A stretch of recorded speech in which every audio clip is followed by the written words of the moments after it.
ICC world cup 2023 की trophy Pakistan के tour पर है। नेशनल क्रिकेट एकेडमी में ट्रॉफी की रुनुमाई की गई है।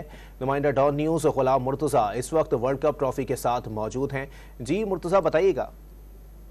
जी वर्ल्ड कप शुरू होने में चंद बाकी है और वर्ल्ड कप की ट्रॉफी पाकिस्तान में पहुंच चुकी है। 3 रोज़ा दौरा है और गुज़िश्ता रोज़ हमने देखा है कि मुख्तलिफ यूनिवर्सिटीज़ में ट्रॉफी को ले जाया गया। वर्ल्ड कप की ट्रॉफी मेरा कैमरामैन आपको दिखाए तो बड़ी खूबसूरत ट्रॉफी यहाँ पे मौजूद है।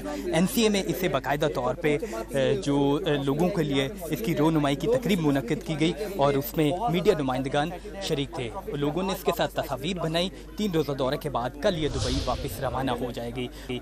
आज कदाफी स्टेडियम के अंदर जो एशिया कप का मैच होना है तो वहाँ पे भी जो वर्ल्ड कप की ट्रॉफी है उसको अवेजा किया जाएगा, वहाँ पे पहुँचाई जाएगी। और इसी तरह ट्रॉफी ऑस्ट्रेलिया, न्यूजीलैंड, पापा न्यू गिनी, USA, बहरीन और दीगर ममालिक से होती हुई पाकिस्तान पहुँची थी। अब यहाँ से कल दुबई रवाना हो जाएगी और वर्ल्ड कप का आगाज़ 5 अक्टूबर से होगा।